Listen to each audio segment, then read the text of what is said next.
Welcome back to the Shack News E3 booth in West Hall in the shadows of the Nintendo and Sega booths. We're nearing the end of day one. It's getting close. I'm Asif Khan. I'm CEO, Editor-in-Chief of Shack News. I have my reviews editor, Blake Morse, with me. Not Action Bronson. Nope.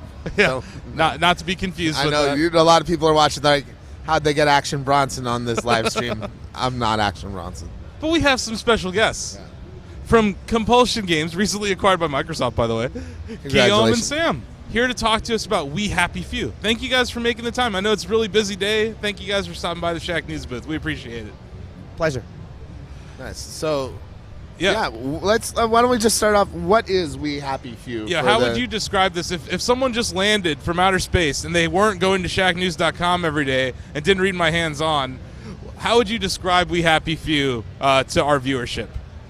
Well, it's a 1960s kind of Brave New World inspired world set in England, where everybody's in denial and trying to forget something about their past. And the society's all high on this drug called joy, which makes them feel like everything's perfect.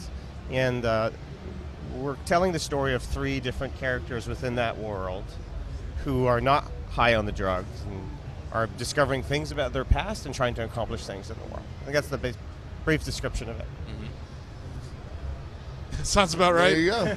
Right. So let's talk about joy, because I think it's a really interesting time. You know, I don't know if it's as similar in Europe, but the United States has a big heroin epidemic right now. There's a lot of drugs. There's a drug opioid culture. Crisis. Yeah, they like to call it the opioid crisis. Did that inspire some of the decision for joy, or was this just a mechanic that you folks chose to kind of as a vessel for your narrative? I think it's definitely got elements of that. When we started, it was very much about sort of the over-reliance on prescription drugs. Obviously, the opioid epidemic has become much more of an issue over the past 4 years. What we were really trying to look at was the culture of saying, okay, well, if there's something wrong, take a pill. You know, if you're feeling a little bit unwell, take a pill. If you know your knee hurts a little bit, take a pill. If you want to stay awake, take a pill. If you're a little bit unhappy, take a pill. Well, if you're unhappy, just paint a smile. Yeah, exactly. Right. I noticed a lot of the characters. Some of the characters in the game have makeup to make themselves look happy all the time. It's just it's a really interesting way to inject narrative in a story into this. You know, it's more of kind of a free roaming, non-linear thing at first. At least the demo I tried. Yeah, so there's definitely open world elements that allow for roaming, and then there's longer scripted sections that have a more controlled pace for us to deliver story through within the game. I think from a general perspective, we wanted to weave important social commentary in our world to make it more believable. So we're not coming out and saying this is bad or this is good, but we wanted to create a world that was deep enough, and in order to do that, we weaved some of, the concepts that the team was particularly passionate about covering in our game. So government censorship is one, denial is one, and prescription drug cultures are all themes that are in the game. But the game doesn't try to tell the player what's good or bad. It lets the player find its own interpretation of that. Yeah. How do you make a game like that not ultra depressing? Like, how do you inject humor? Yeah. At times in this game where like it's a really dark environment that you're in, but there's moments where you find yourself just laughing out loud at scenarios. In the preview I tried where you find yourself underground in basically this like gladiator arena with this guy you used to work with. It's just funny. Like there's these moments where you find yourself laughing, but there's this overtone of this very dark storyline. How do you balance that and make it not, like as Blake said, just be overwhelmingly depressing? I don't want to have to like go lie down and cry into my pillow, like after a game session. How do you get that dynamic working? Well, I think it's exactly as you've said, right? I mean, you're right. These are really heavy topics. You don't want to sit down and for your own entertainment watch the equivalent of a Shakespearean tragedy, right? You really want to have something fun and engaging. So I think of it a little bit like when you're writing a science fiction book or something. It's about providing a safe and fun environment to explore those issues. So yeah, you introduce a lot of humor. We have a bright, vibrant, vivid world. We have really unusual activities. situations that really are not normal at all. So that you can conceive that they could possibly happen, but it's still really just a game, right? Yeah, and there's this I think the beginning you're kind of at an office party, and there's just those undertones of just being kind of bummed out about being at work and stuff. And you look around, everyone's on joy, and they're having a great time at this office party, and you're miserable. It's funny how you use joy as this it shows how it's a crutch for society. But then when you walk outside, I think it's out of the sewer or whatever. The world that you're in is still very, I don't know what year it takes place in, but it's a very depressed economy, and things are kind of dire. And it's this interesting balance between a very dire environment but an art style that's kind of uplifting and beautiful, Yeah, there's different regions in the game. So when you played the demo at Judges Week, we showed one of the regions where people who have been a little bit cast out of society live. You do, as a player, get to visit some of the other regions where people are still high on their joy, and you get to see how they behave when that happens. The game also allows you to take the drug, and that changes your perception of how the world looks and how people react. And instead of blood, you'll see flowers coming out of people. So there's really that allegory of we've weaved in that idea of being in denial throughout the visuals and the auditory spectrum of the game when you're either high on the drug or you're coming down from the drug, because there's a downside from taking the drug. It was very important for us in terms of modeling this topic that we allow you to see what taking the drug does to the people of the city, but also explain why it's a bad thing for you to take it on the midterm level. And with the story, are there going to be different protagonists in the different places? Is that right? Yeah, so we have 3 characters that basically tell a single interwoven narrative. So the idea is that each of the characters experiences the world in a slightly different way, whether that's through the stories they experience, the environment around them, and their own gameplay mechanics as well. They all change. Very cool. Yeah, I just want to get back to the art style really, really quick. Conceptually, this is very different from what you guys did before, I feel. When did you start kind of deciding this is where you wanted to go with your next game? Because it had been a while Yeah. since we had seen the game. Yeah. And it definitely felt different this time than the last time we saw it. You mean from 2 years ago? Yeah. Yeah. So obviously, historically, what happened is we started showing the game at the beginning. We were a small team at the time, and we were making a sandbox survival game with some story elements, but within the scope of what we thought our team could accomplish at the time. And everybody told us, wow, we really are interested in the world, so the art style and the environmental art style that Whitney had designed, and we want to experience more story within that world. And that led to the first 5 minutes that we showed at E3 2 years ago. And the reaction that we got to those first 5 minutes was so enthusiastic, and at the same time, why is not the rest of the game like this? That we were able to take that community feedback and actually go in and actually grow the team and build the game we think we wanted to make, and that the community was telling us we wanted to make.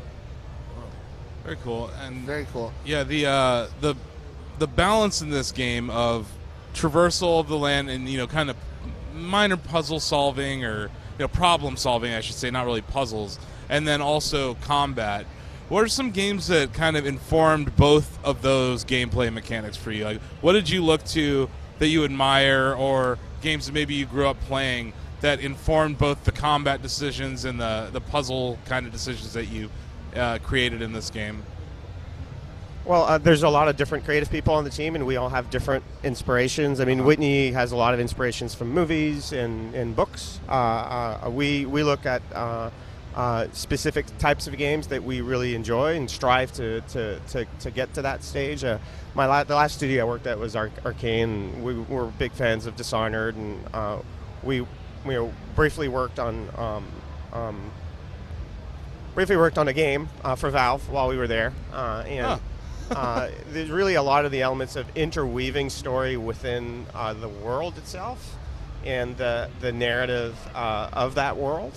That was really important for me in order to rebuild in this game. Now, the entire arc of being in first person perspective and knowing that the actions that you take as a player feels like the player's actions was really important to me personally. And yeah, we also have some fans of BioShock on our team as well, of course. Yes, of course. I think on every team you'll find some fans of BioShock. What's weird is every time I see like the box art or the promotional art for We Happy Few, I think about the Austin Powers movies. Like, I don't know what it is about the style. It's the colors in the font. Is it the font? It's very psychedelic. British, it's very shagadelic colors. Yeah. If I could 60s, coin an old 70s kind of art style, just even the fashion Did this start off as an Austin Powers game? No, I mean, I've got the same answer for Austin Powers as I have for BioShock, which is that I think they both take from similar inspirations that we do. So you end up with slightly similar results. I mean, Austin Powers, we never wanted to make something that was hyper camp. It was obviously very, very silly. Although certainly parts of the game certainly are a bit more like that now, and there are areas that are, as you would say, quite shagadelic. But really, it's more that Austin Powers does represent, in a bit of a hyperbolic form, a part of the 60s that we also draw inspiration from. So that sort of high fashion, the mod scene, the very interesting experiments with art and culture and fashion. And certainly Whitney, our art directors, she'd never forgive us if we said we got inspired by Austin Powers, but certainly I think those same inspirations in Austin Powers that made it interesting and fun are present in our game too. It's like you kind of started off at the same place they did, but you branched off to your own path and found your own creative sort of influence from the mod scene. Yeah, Yep. I mean, originally I said, hey, I want to make a dystopia, and Whitney's first reaction is not 1984. That's way too cliche. I was like the first step of like, I don't want to do gray and gloomy, and I want to do something fun and colorful. And her thought process was really to say, hey, in the 60s, England stopped looking back towards the war, the Second World War, and started looking forward, and it was really an era of optimism within that country. And she liked that, and I like that. We both like the contradiction of having a dystopia where people are happy all the time. And then we started talking about Soma and Brave New World. So there's a lot of different inspirations that we take, whether they're from games or from movies and from books, and that's really derived from the very different people on the creative team that come from different backgrounds. What's interesting, is like dystopian societies would totally be a vibrant place where they were trying to convince you that everything was awesome. Like the Matrix, right? Everyone was happy in the Matrix, but then once you see it's a bunch of people plugged into a machine, and you're like, oh my god, what have we done? Yeah. Getting back to Joy, because I think it's a very fascinating narrative mechanic that you guys have created. Is there a company in the universe of We Happy Few? Is there some like Pfizer or pharmaceutical company that is like this monolith in this universe? Are we going to get to see who's making all this money? Well, I don't think they dig it out of the ground. I do think they manufacture it, and you will find out, the story of why they invented Joy and how it came to be. Because it definitely feels like this undertone of like the little guy versus like the man or the big, like the establishment. And it feels like Joy is how the establishment kind of controls people. Well, I think all three different characters have different relationships with both the world and what you would call the establishment. Obviously, we don't want to spoil the story. Yeah, sure. But we do have three very different viewpoints that are based on our characters because they live in different situations within that world. Sam's the guy who knows what we can talk about on story. We're not trying to spoil anything. I just wanted to make sure that it's something you did address. It's not just like here's this cool thing that we're not going to talk about. There's got to be a big pharma looming over everything. Yeah, it really feels like there's this there's this economic story, you know, in the universe you've created. And I was thinking, I was like, there's got to be just some mega company that's making all this money off of Joy. Yeah, I mean, I think if your question is, do we get to learn why and how, and you know, the influences behind the story and the situation everyone finds them in, yeah, I think it wouldn't be a very fun story if we didn't explain and challenge people's assumptions about how all of that might work. So, yeah, but again, we kind of don't want to. We want to tell you guys, and we also want everyone to wait. Oh no, and we don't want to experience it. spoil anything. I think it's. You know, one of the biggest challenges is in making a trailer is not spoiling anything. Yeah. I think we managed that for the Microsoft press conference this time, of not actually spoiling anything good about the story, but it was a challenge. Yeah, especially because so much of your game, just you walk into a building and it's abandoned and it tells a story. You know, so it must be really hard to take, you know, something that could take 20 hours, 40 hours, 50 hours, however long to play, and then distill it down to like this 90-second hype reel. You know, because there were moments where I was staring at, you know, like someone hanging or whatever, these really dark images, you know, and then you like walk outside and there's like some really funny music played. You're like, it's this weird dichotomy that you've created. And no, I appreciate not wanting to spoil anything, but yeah, it's something where I'm like, I clearly am more interested. I want to know more, which I think is a sign of a good game, where it tells you something early on, it shows you the mechanics, and then, you know, like BioShock or like a lot of these great games, later on there's these reveals, these OMG moments. Yeah, you know, like so. Anything that's world building is super shagadelic to me.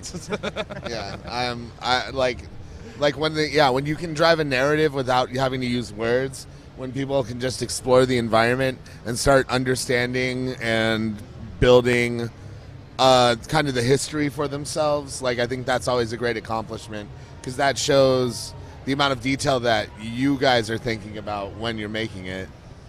But then also, one thing I was also curious about, you guys are publishing this through Gearbox software, right?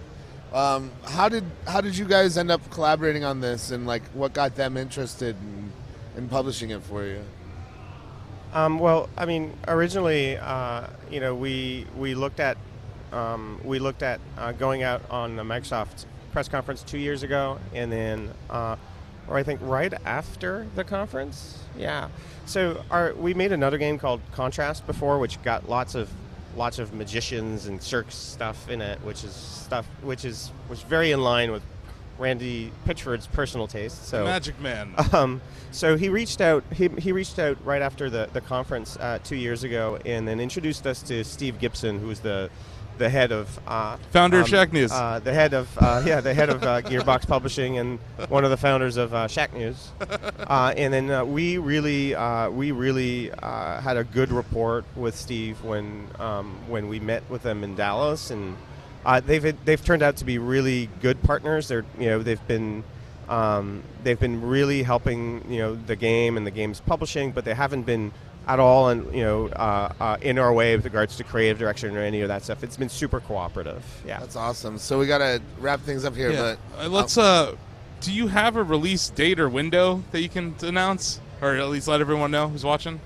That's right. We did announce the date at the Microsoft press conference. So the game should be coming out August 10th. So Awesome. it's just around it's coming. the corner. Yeah, it's just around the corner. Yeah. Nice. So And this is coming to all platforms, right? That's right. It's coming out to PlayStation 4, Xbox, and Windows.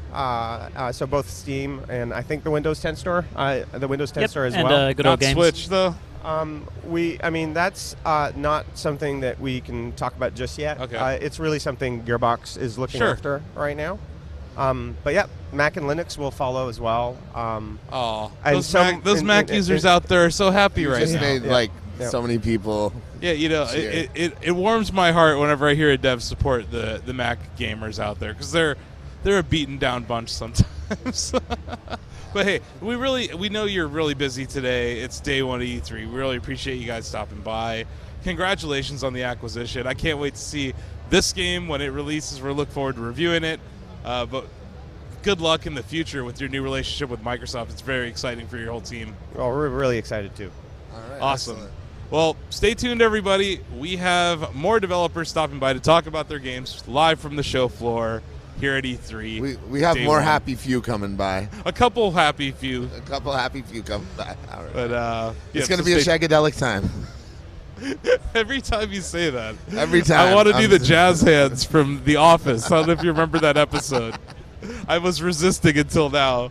All right. Yeah, so Let's keep the party going. yeah, We'll just keep be good to rocking. go. All right. Rated M for mature. Truth is the enemy of happiness. Isn't that the decision we all made? Oh. But you know the truth, don't you? There's not a thing I can tell you that you don't already know. Is there? Have you had your joy, Ollie? People in town are getting a tad bit skinny. I think they're starving to death. And they're painting the streets in fucking rainbows. Have you not noticed? Oh, Ollie. Why are you all wearing those ridiculous new You masks? should get one. They shape your face into a smile. And when you smile, you can't help being happy. We have to tell people. They need to know the truth. No! It's better not to know.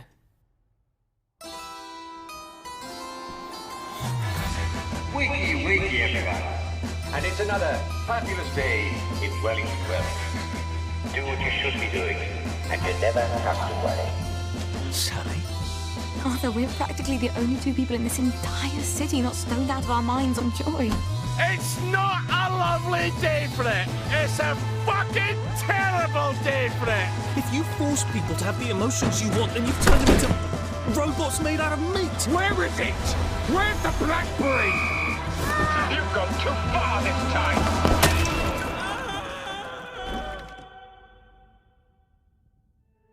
People won't face facts. Not until we take their joy. And when we do that, they'll murder each other in the street.